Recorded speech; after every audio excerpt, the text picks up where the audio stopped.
Good morning. Good morning. Wait. Good morning. Good morning. Good morning. I tell you, boy, the devil is busy. But guess what? I ain't worried about the devil because the God woke me up this morning. Y'all know I'm cuckoo for Cocoa Pops, but guess what? My God loves me, and I love me, and I know you do too. All right, so this time of the morning from 6:40 to 6:45. I give y'all a song that touches my spirit, my soul, who gives me the inspiration to keep on going because God woke me up this morning. So let's see, because I was running a little late. So let's see what God has for us to let me see. No, I don't want that. All right, so let's do this yet. It ain't time. Wait a minute. I don't want that, right? So I'm already on YouTube. I need to find a gospel song. Y'all just hold on with me, right? All right, hold on. Wait. All right, so let me try this again. Y'all just be patient, all right? I'm gonna find us a song. Let's see. Let's see. Let me see. I surrender all. How about that, huh? Yeah. I surrender all. I like that, right? Let's see. Let's go with let's see. Oh, who do I want? All right. I don't mind hearing some different music from different people because it's all about I cannot you know what? I'm just gonna pick this one, okay? All right, here we go. This is from let me see, what's his name? Okay, Lauren Dingle. All right, so listen, okay? All right, come on now. This these commercials, right? So let me get rid of this commercial first. All right, skip all. Here we go.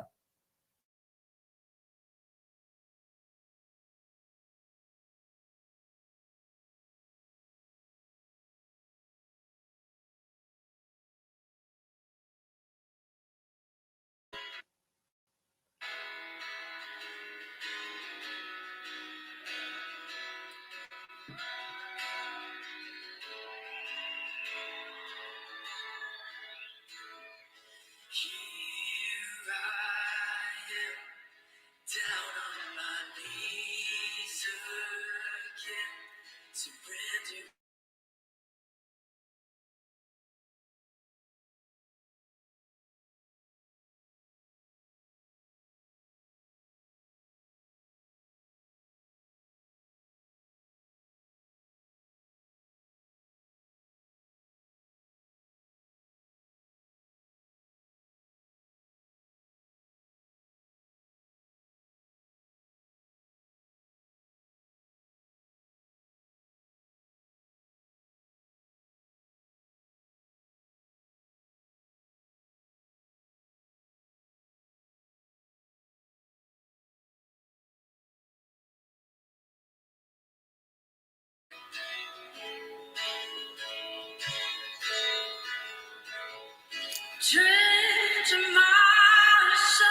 Drench my soul.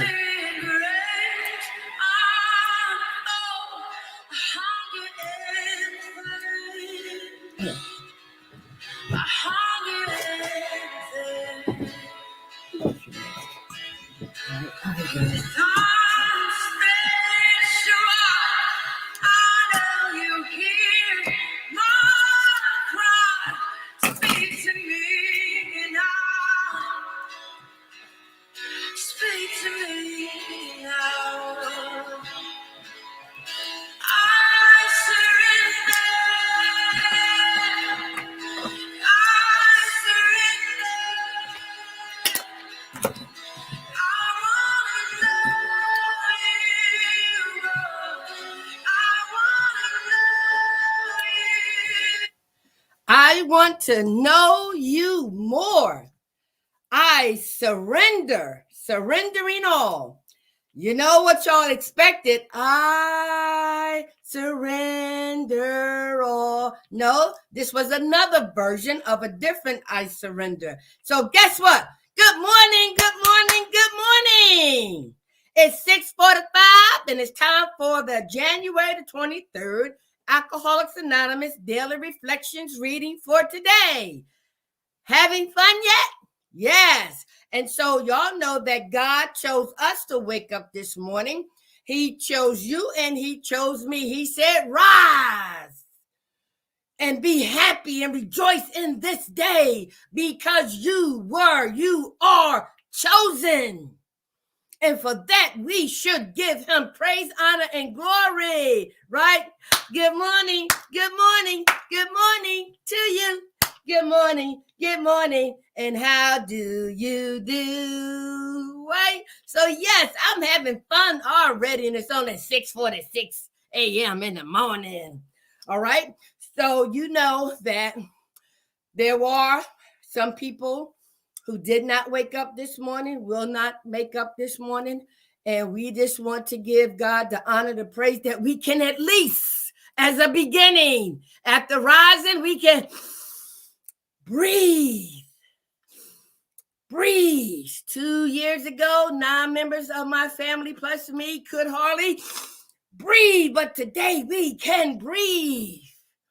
After overcoming COVID-19 a couple of weeks ago, I can breathe. So for that, I am grateful, all right? And so this is the Alcoholics Anonymous Daily Reflection, right? Having fun yet? Edwina B's perspective. So I do not represent Alcoholics Anonymous, but I've been a proud, humble, and grateful member for over 31 plus years. And if it's God's choice that I rise on February the 23rd of 2022, we will be celebrating 32 years of recovery from alcoholism, drug addiction, the lifestyle, prostitution, stealing. I even committed murder as a prostitute. I had an abortion. Ooh, but through the fellowship of Alcoholics Anonymous spiritual principles, I learned to forgive myself because God had already forgiven me and I didn't know it yet and I didn't even know him yet. So that's why from 6:40 to 6:45, I give him the praise of the God of my understanding, okay? So let's get with the topic today.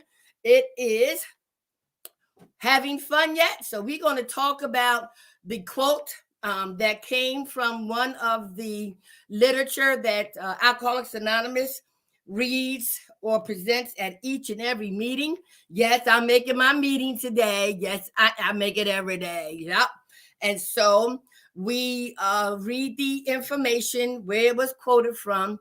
Then a recovering alcoholic share his perspective. Then I share my perspective. And then we have you share your perspective. Okay. So I want you to close your eyes, take a sip of coffee. And I want you to hear. And maybe you're used to now listening, okay, to what is being read to you. Because when something is read to us, we have a different perspective compared to when we read along, right? So we want to cover both angles. So close your eyes, please. Please, please, please. All right, here we go. All right, so let me get rid of this. Let me get rid of this, and let me get rid of that. And let me bring on this, okay? And let me make it big. All right. So here it is. January the 23rd. AA Daily Reflections. Having fun yet? We aren't a glum lot. If newcomers could see no joy or fun in our existence, they wouldn't want it. We absolutely insist on enjoying life. We try not to indulge in cynicism over the state of the nations, nor do we carry the world's troubles on our shoulders. This comes from Alcoholics Anonymous Big Book, page 132. And the recovering alcoholic shares his perspective. When my own house is in order, I find the different parts of my life are more manageable.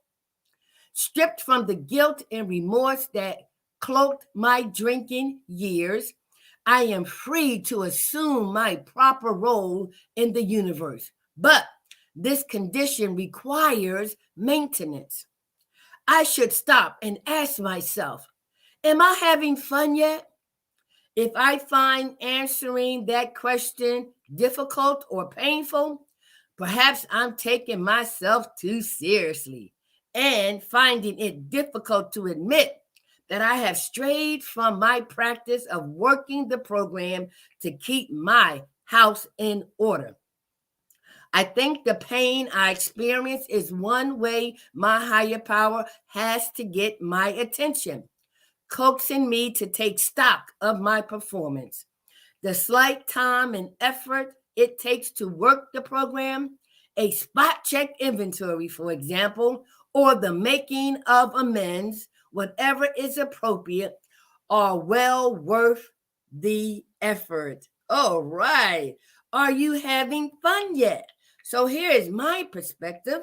Now, before I do that, I want us to read it together. All right. And so this way we can share what we believe is being presented to us. Okay. So let's go. January the 23rd, AA Daily Reflections. Having fun yet? We aren't a glum lot. If newcomers could see no joy or fun in our existence, they wouldn't want it. We absolutely insist on enjoying life. We try not to indulge in cynicism over the state of the nations, nor do we carry the world's troubles on our shoulders. AA page 132. When my own house is in order, I find the different parts of my life are more manageable. Stripped from the guilt and remorse that cloaked my drinking years, I am free to assume my proper role in the universe. But this condition requires maintenance. I should stop and ask myself, am I having fun yet? If I find answering that question difficult or painful, perhaps I'm taking myself too seriously and finding it difficult to admit that I've strayed from my practice of working the program to keep my house in order. I think the pain I experience is one way my higher power has to get my attention, coaxing me to take stock of my performance. The slight time and effort it takes to work the program, a spot check inventory, for example, or the making of amends, whatever is appropriate, all well worth the effort. All right. Having fun yet? All right. So, you know that I believe in honing in on the words, right? And so when I hone in on the words, having fun yet, right? I look at the first reading, right? So this is my perspective, right? And it says here, we aren't a glum lot. They talking about newcomers who come to the rooms of alcoholics for the first time, right? And or several times, right? And so if newcomers could see no joy or fun in our existence, they wouldn't want it, right? So let's stop there, right? Now, I remember when I was first introduced to the 12-step program, whether it was Narcotics Anonymous, Alcoholics Anonymous, I was in a facility, a drug and rehab facility. And so as a patient in one of those facilities, they were bringing in meetings from these groups. Listen, I didn't know nothing about Alcoholics Anonymous, Narcotics Anonymous, right? But these people would come in and we would all have to go into the community room, the clients, and those who were from the 12-step program would sit in front of us and they began to share their experience, strength, and hope. They identified themselves. They said they were alcoholic or drug addict. They said what group they came from. And then they began to share their experience, strength, and hope. What it was like, what it's like now, right? And so as a result of them sharing, that's when I began to hear some things, but in the beginning, I was not there with them. No, I was not present. I was thinking about this. I was thinking about that. I was bored. I was this, right? I really wasn't paying attention. But yet, they continue to share their experience, strength, and hope. In the beginning, I said, they're just actors, actresses. They're getting paid. They even look like they drunk now, right? And so I wasn't willing to hear nothing they had to say. But it wasn't until a few rehabs later that each time I went to these rehabs, these groups would come. And so this one particular time, this young lady came, and here I go again. I was a little more, willing, but, I'll listen to her because she looks like me. All right. You know what I mean, right? And so she began to share, and I remember, sitting like this, and then as she shared, I went like this. And then as she can continue to share, I went like this. I was like, wow. She shared that. She said this. She did that. She felt this. I felt the same way. I did the same thing. And so she began to, share how she felt, what she did, how she did it, and all that. And I was like, wow, God, if you keep me sober long enough, I want to be able to share just like her. So hearing her, I was just amazed that she could be so transparent and share those things that in front of everybody. It was wow. But she said it. And she touched me. She touched this hard-headed person, right? She penetrated my heart, the essence of my soul, because she shared some things that I would have never thought nobody would share in public like that. And that's when I asked God, if you keep me sober long enough, I want to be able to share just like that, right? And so, me being a newcomer, so I remember her continuing to share how she utilized these spiritual principles to help that spiritual transformation. And she began to talk about what it was like now and what she has done. And she shared some accomplishments. She shared some successes. And she also shared some fun, right? So I was like, okay, all right. So now, when we go to a meeting, right, there are a lot of people in some meetings, and then there's very few. And so what it says here, right, if the newcomer, came into a meeting and they could see no joy or fun in our existence, they wouldn't want it. So guess what? I started surveying the room, and I started seeing people talk about some things, what they're going through. I saw them laughing. I saw them giggling. I saw some people crying. I saw some people look like they were depressed. I even saw some people who was in the room drunk, but they were at an AA meeting, right? And so here you have a variety of people, but the essence of the meeting was they appeared to be joyous, happy, and free. And I was like, and they ain't even high, except for the one guy, right? But no, I began to see that you can have fun in recovery. You can be joyous in recovery. And obviously you are free from drinking that particular hour, okay? And so let's see what else it says, right?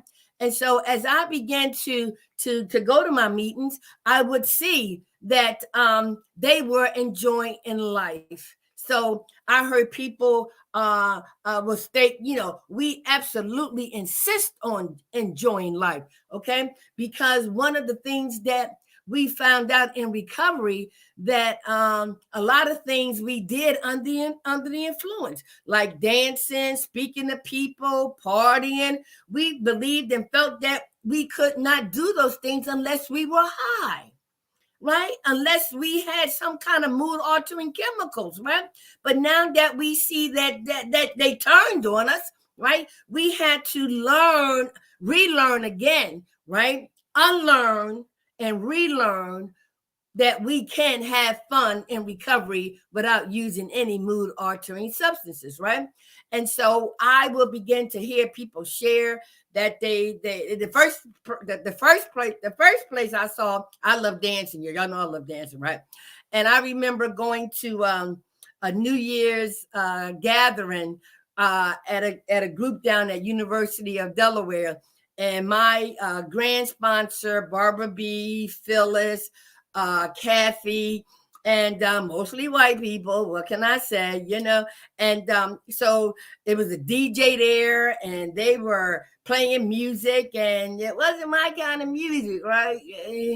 So anyway, I saw Kathy and Barbara and them get on the floor, and they were like, "Come on, Edwina, come on." I was like, "That's good. Come on, Edwina." I said, "Okay." So I got up there and I started dancing to the beat, right? And then all of a sudden, I looked at the way they were dancing. I was like, "Okay, all right, something's different here, but I'm gonna keep dancing, right?" And so, but they were having fun. They were just smiling and having fun, and I'm concentrating on what they dancing to and what am I dancing to, right? So listen, I'm a curious person. I go to the table after we finish dancing, and I said, "Kathy, we hearing the same record, right, and the same beat and all." She said, "But she said, I know what you're ready to ask." I said, "What?" She said, "Well, our culture dance to the words. Your culture dance to the beat." I was like, "Wow, okay, all right. Now I could be myself. I can have fun, dance to the beat while they have fun and they dance to the words, right? Whatever." So that was the beginning of me seeing that we could have fun in recovery. But I also remember when I was up in Williamsport, Pennsylvania, a young lady by the name of Sue S. I'm not going to break her anonymity, but Sue S. from Williamsport, Pennsylvania. She had a modeling class, right? And I was like, wow, I always wanted to be a model. And here in this recovery center, she recovery community, she put on little fashion shows and stuff. And I said, "Well, can I be a model?" She said, "Yes."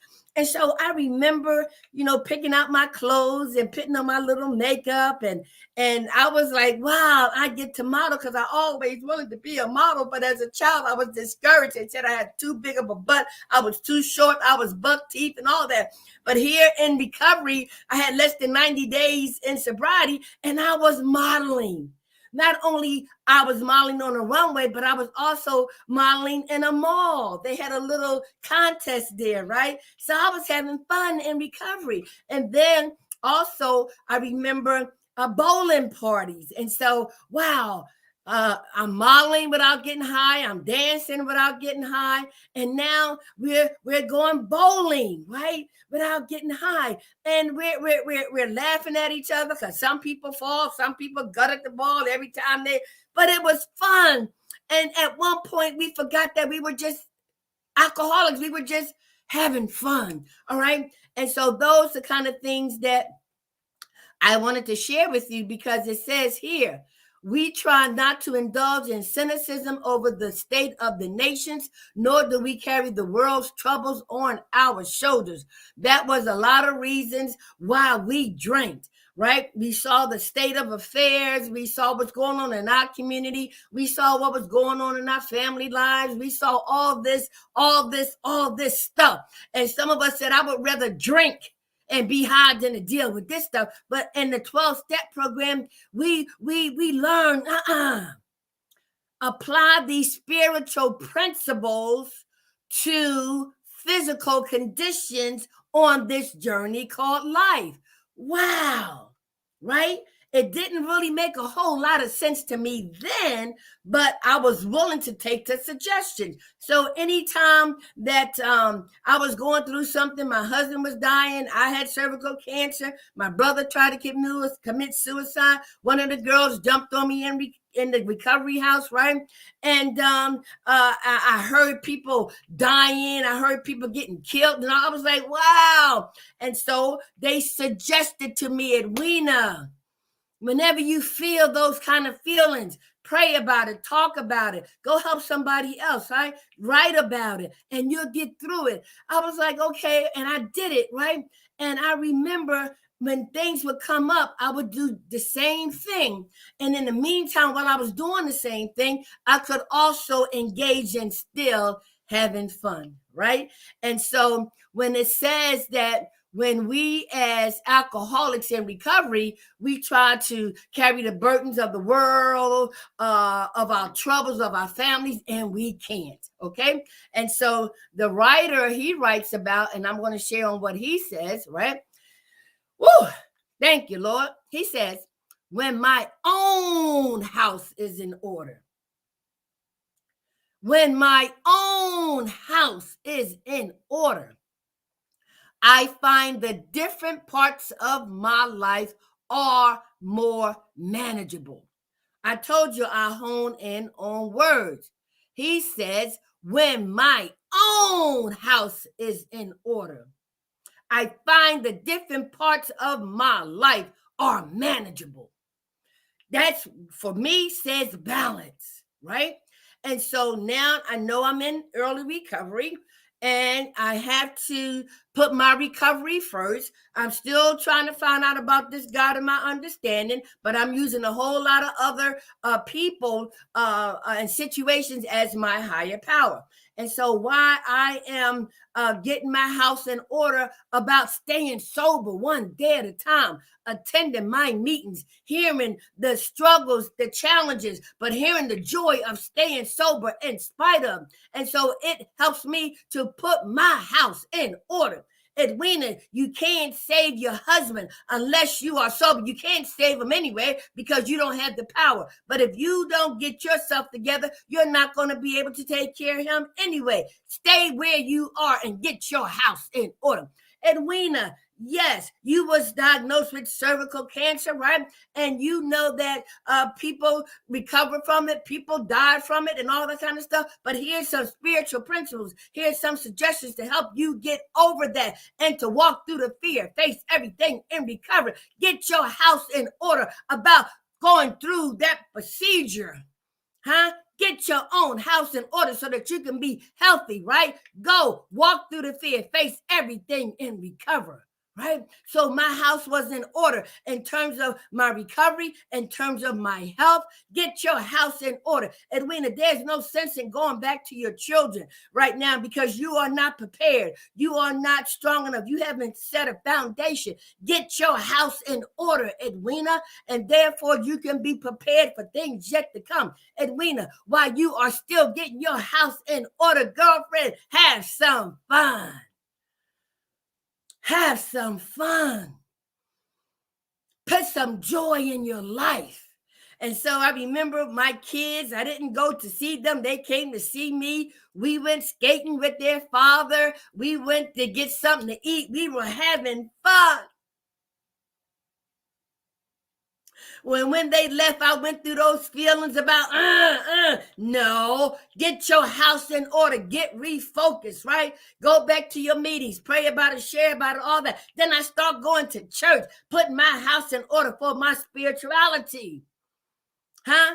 And even guess what? I was one who wanted to work because all of us get real antsy. My sponsor said, Edwina, you don't need a job because money is a trigger for you. If you want to give back to society, volunteer.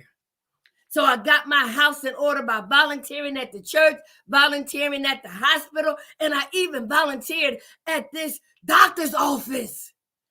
So do you see the balance that's being created in my life, you know? And so this gentleman, he also writes, right?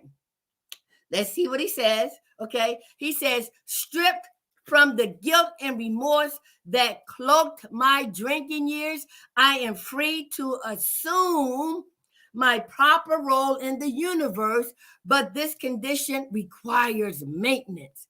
And so, you hear what that said? Stripped, slowly but surely, stripped of the remorse and guilt that our disease wants to pull us back in.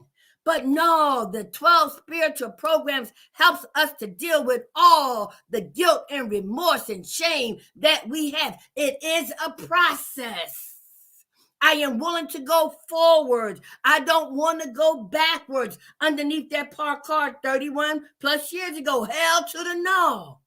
right? And so I've learned to deal with the shame and the guilt and remorse by doing the 12 spiritual principles that are spiritual in nature, that creates a spiritual transformation, that creates a spiritual awakening. Yes.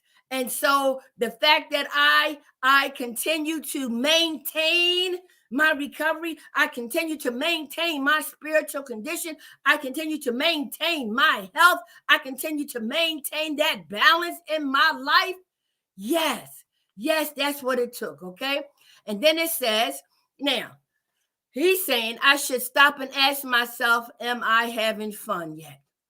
And so when we hear people in recovery and we hear what they're saying and we listen to what they're doing, okay? We hear what they say, but we listen to what they're doing, right? And you'll have some people saying, oh, this is that, this is boring, this is that, and that's fine. They haven't done the work yet. They haven't put in the effort yet. It's waiting for them. It's there at their beckoning call if they choose to use it, if they choose to apply the 12 spiritual principles. And when we listen to people and we listen to their behavior, we can guess that they haven't embarked upon the steps yet. But look at this next section that he says, right? He says here, if I find answering that question difficult or painful, perhaps I'm taking myself too seriously, right? And finding it difficult to admit that I've strayed from my practice of working the program to keep my house in order, right? And so when people begin to hear themselves, when people begin to look at their behavior, when people get to look at, but not, and it has to come from a physical viewpoint first, right? And that's just human nature. But now in a 12-step program, we have spiritual principles to apply to these physical conditions.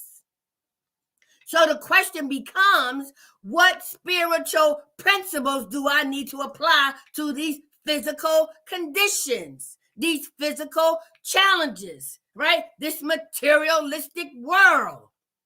What spiritual principles can I apply? And I tell you all the time, Donald Lawrence says, we are not a natural being having a spiritual experience. No, we are a spiritual being encased in walking this journey called life here on earth.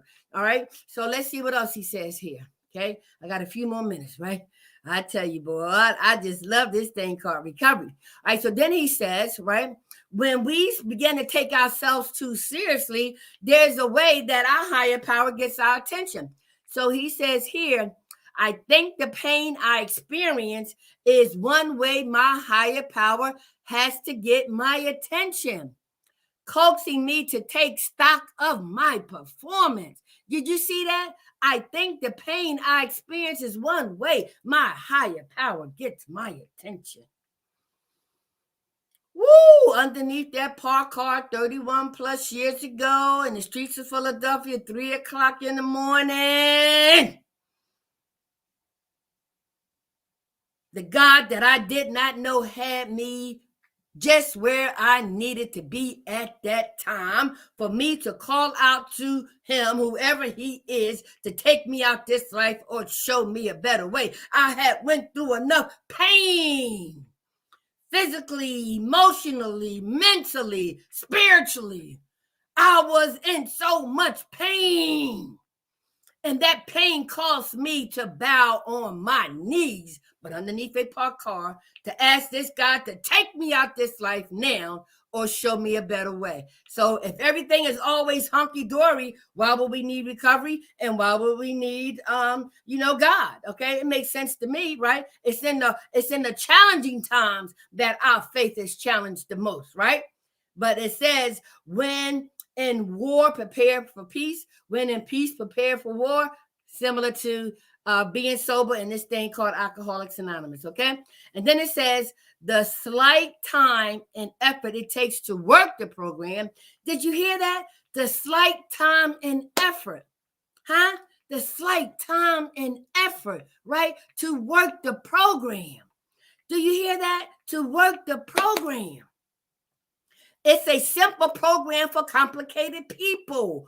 1 hour, y'all, gives us everything we need to live the other 23 hours. And to practice these principles, not just in the rooms of Alcoholics Anonymous, but to practice these spiritual principles out in the real world. You know? And so the slightest, go to a meeting, the slightest, pray, the slightest, go help somebody else. The slightest, share your experience, strength, and hope. The slightest, be of service to others. Little things can create a big impact. And that's why I go to my meetings every day for 1 hour, because I get it all, I get that balance, right? I get it for my recovery. I get it for my health. I get it for my mental condition. I get it for my physical condition. I don't know how about that, going up and down the stairs, maybe, right? And I definitely get it for recreational, all of that. I get everything. And so I am having fun. And as a result of being in this process for 31 plus years, yes, what I couldn't do for my children, I do for my grandchildren. We travel throughout the year to Florida, right? To Hawaii, to different places, right? We go to the beach, we go bowling, we go skating, right? We go to church and we have fun, at least I do, right? And so we put joy in our lives. Sterling, one of our old timers, he said, listen, if you don't learn how to put joy in your life, you're going to drink again. And so I'm enjoying all this stuff that life has to offer from a spiritual angle, right? And so, yes, I am having the time of my life. I am having the time of my life.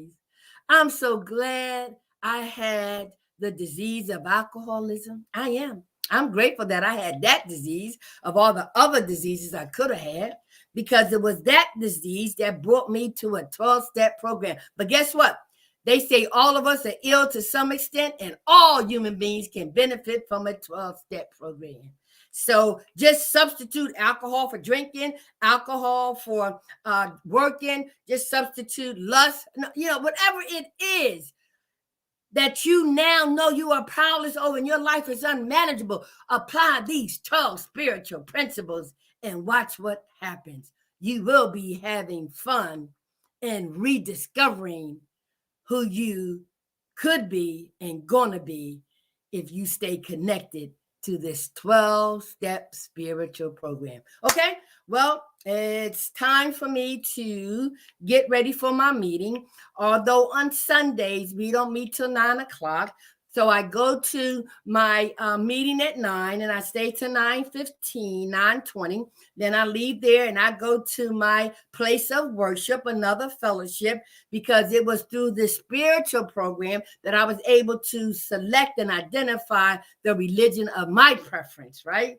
And I go to Canaan Baptist Church, where my pastor, Dr. Christopher Allen Bullock, and First Lady Dr. Debbie Bullock go. And I love my pastor. I love my first family. I love my, love. I'm having fun. And guess what? If you ever come to that place with me, you'll see how much fun I'm having and thanking him and praising him.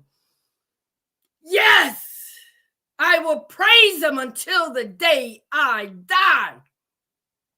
Because amazing grace, how sweet the sound that saved a wretch like me. I once was lost, but now am found, was blind, but now I see. Have fun.